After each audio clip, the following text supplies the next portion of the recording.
Dios les bendiga, mis hermanos. Nuevamente el Señor nos da el privilegio de compartir con ustedes esta reflexión en este primer domingo del mes de marzo, domingo 7 de marzo. Tenemos el tiempo especial de adoración al Señor. Y en este tiempo especial de adoración al Señor escuchamos su palabra. Hoy en el Evangelio según San Juan capítulo 2 versículos del 13 al 22.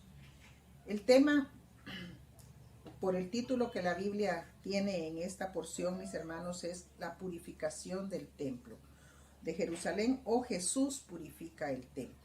Yo le he titulado a la reflexión: no conviertan en mercado la casa de mi Padre. Y quiero iniciar esta reflexión diciendo algo que creo que todos saben. Nosotros caminamos por el Evangelio durante un año y sabemos, porque así nos lo han enseñado, que el relato bíblico no encaja exactamente con el calendario que nosotros usamos, ¿verdad? Los acontecimientos no van así en un orden cronológico. Pero sin embargo, fíjense que hoy tenemos un texto que inicia en el versículo 13 diciendo: estaba cerca la Pascua de los judíos. Y entonces es curioso, y por eso lo hago notar, que hoy sí podemos decir que el texto bíblico encaja de alguna manera con nuestro calendario, porque también hoy está cerca la Pascua, esa fecha que coincide con nuestra celebración de la Semana Santa. Y en este momento, en este tiempo cercano a la Pascua, nosotros vemos en el Evangelio de Juan cómo Jesús llega a Jerusalén y sucede algo que nos hace verlo como ningún otro texto del Evangelio: realmente enojado. Se acerca la Pascua. Nosotros tenemos aquí el relato de la purificación del templo. Y tenemos que decir que los evangelios sinópticos, llamados así, que son Mateo, Marcos y Lucas, son diferentes en relación con el Evangelio de Juan por la ubicación que tienen de este relato. Los sinópticos lo ponen al final del ministerio de Jesús, cuando él ya llega a Jerusalén en esa semana de su pasión, mientras que Juan lo pone al principio. Y aquí podríamos tomar varias consideraciones que hacen los estudiosos. Algunos dicen que es otra Pascua, otros dicen que tienen cierta acomodación del pasaje, pero ese no es el tema que queremos meditar hoy. Hoy tenemos que darnos cuenta de este tema de la purificación del templo y tratar de encontrarle sentido. ¿Y por qué digo yo que tenemos que encontrarle sentido? Porque para nosotros no le damos al templo, a nuestros templos, ese sentido, esas características del lugar sagrado como lo hacían los judíos. Para el pueblo judío, el templo era lugar sagrado. El piso del templo era lugar santo. Poner los pies en ese piso era un lugar santo. Tenían un concepto de santidad del templo en todo el sentido de la palabra. Visitaban el templo una vez al año los que menos posibilidades económicas tenían para la fiesta de la Pascua. Pero todo judío hacía el esfuerzo de visitar el templo porque el templo estaba en Jerusalén y posiblemente ellos vivían en lugares lejanos, pero hacían el esfuerzo de acuerdo a sus posibilidades económicas de llegar con la familia. Nosotros desde los relatos del Antiguo Testamento vemos esa ida al templo. Pero aquí, en este caso, ¿por qué estoy haciendo yo énfasis en esto?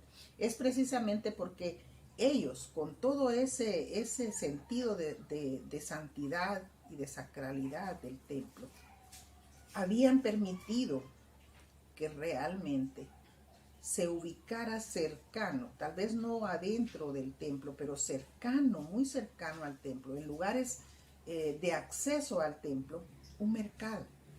Eso es lo que Jesús encuentra. Halló en el templo, dice la palabra de Dios, a los que vendían bueyes, ovejas y palomas. 3 tipos de animales que eran utilizados en los rituales del pueblo judío.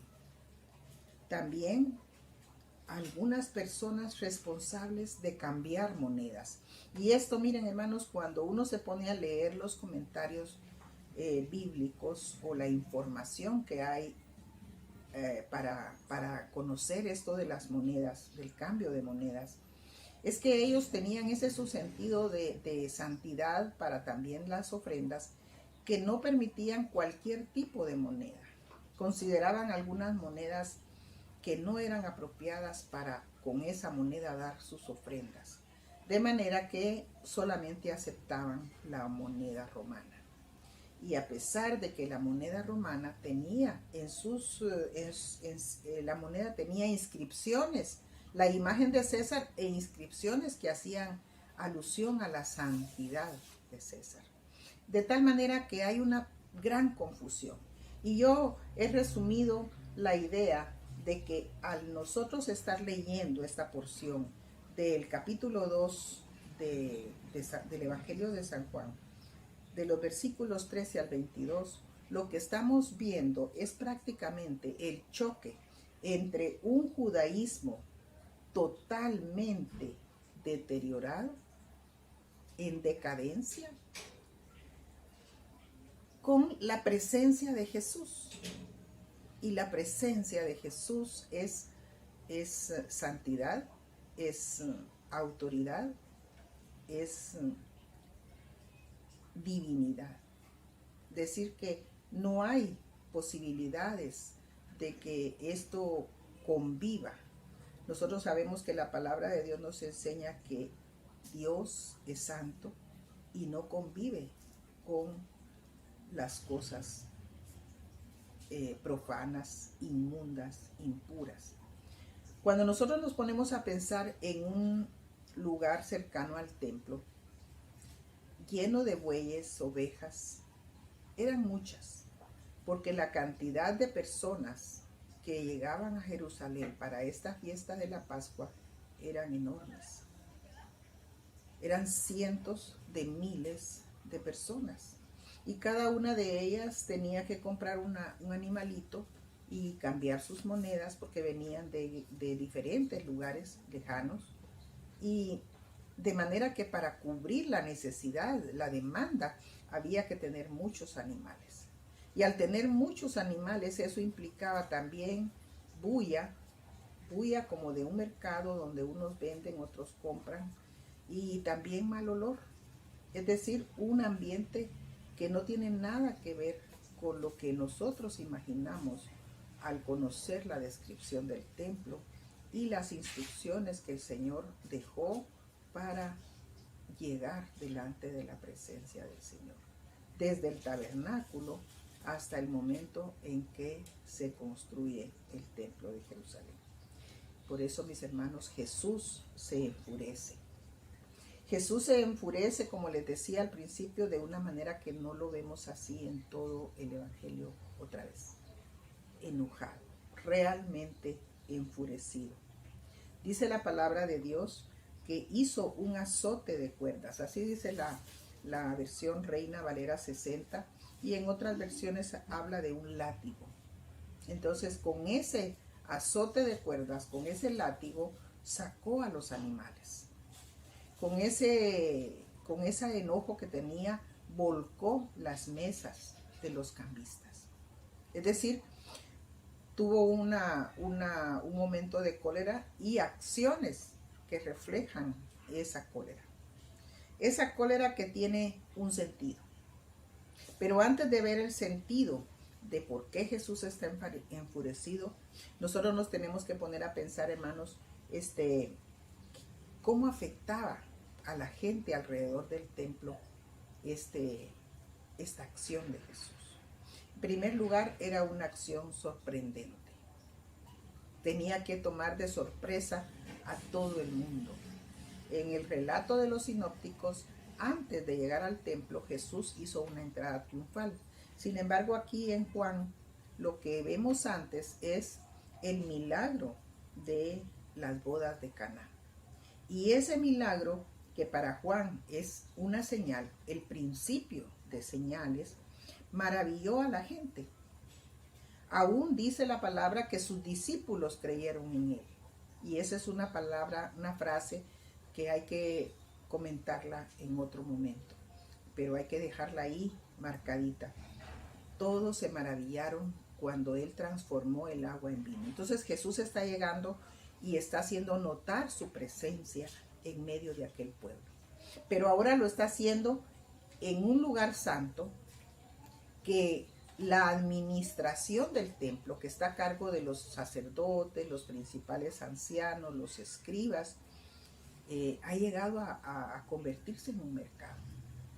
Y la frase que él dice es, no hagáis de la casa de mi padre casa de mercado. Eso es lo que dice en el Evangelio de San Juan. Entonces, es un celo.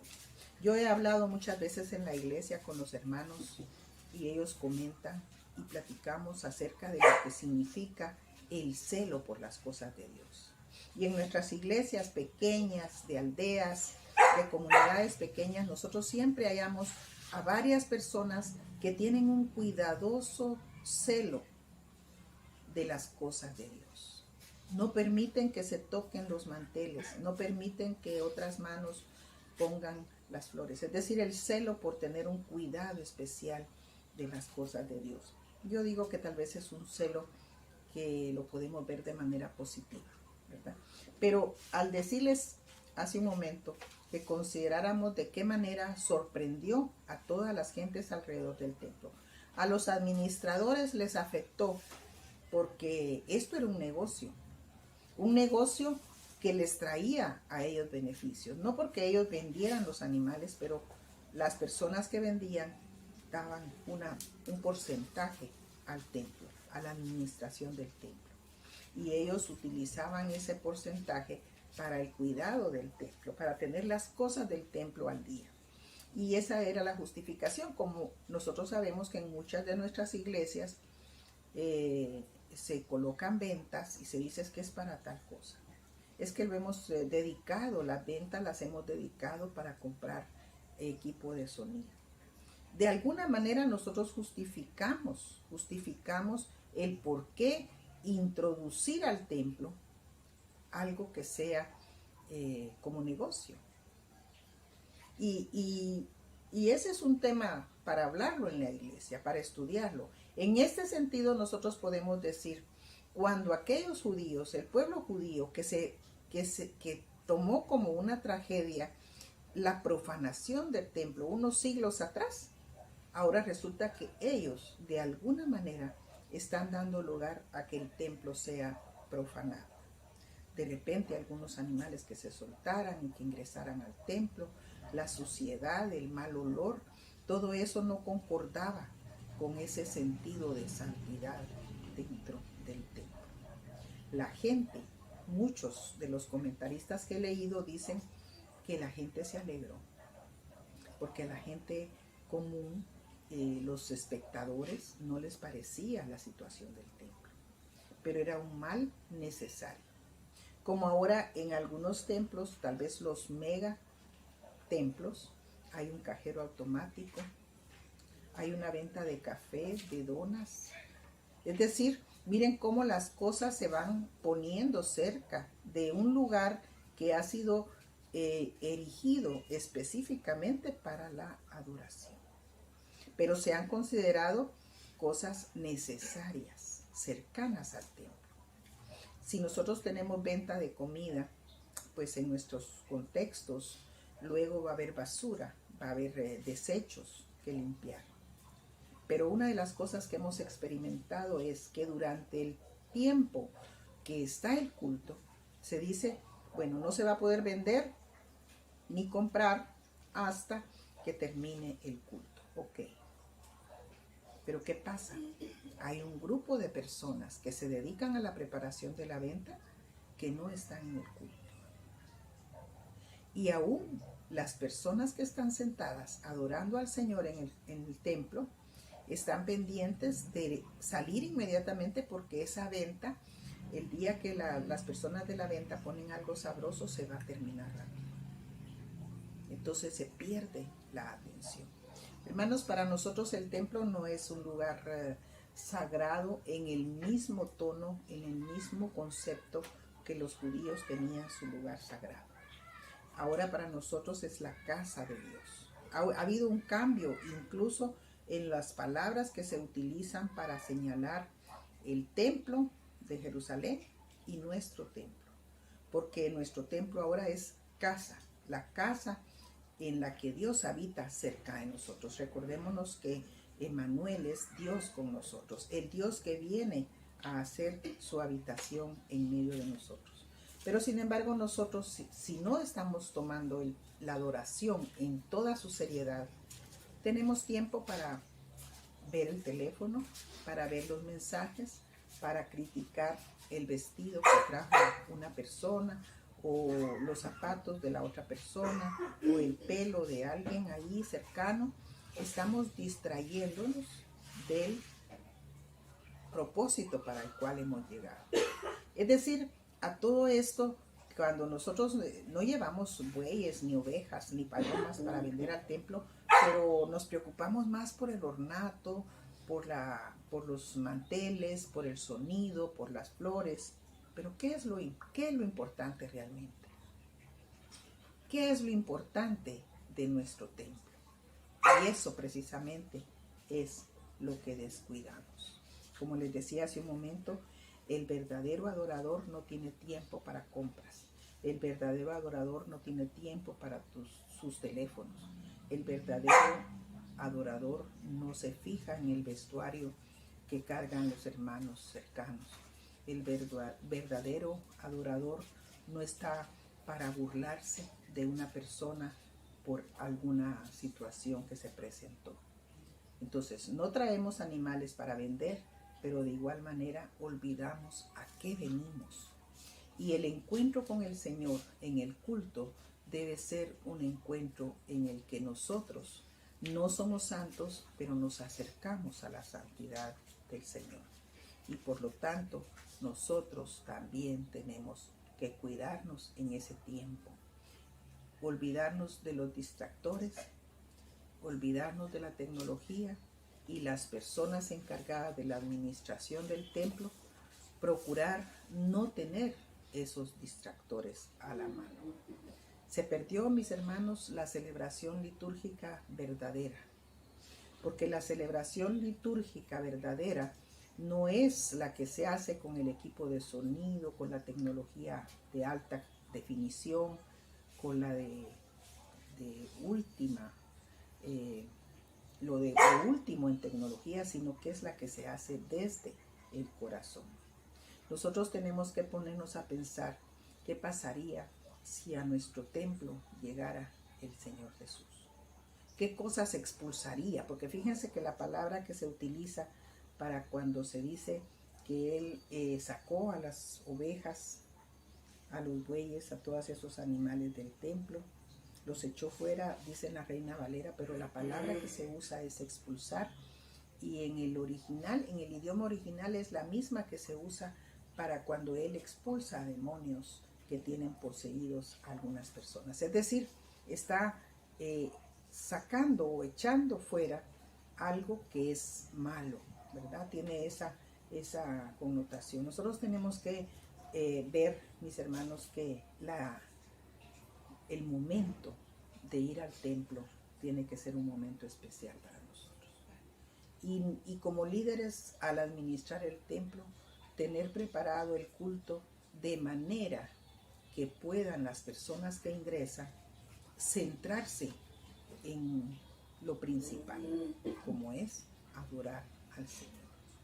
Nada de distracciones, de ventas de café, de ventas de playeras, de ventas de libros, aunque sean cristianos, mis hermanos. Eso de llaveros y todas esas cosas distrae, y nosotros lo estamos acercando de alguna manera al templo. que verdaderamente nosotros podamos decir delante del Señor: santo, santo, santo. Eres el digno de toda adoración. Que el Señor le bendiga.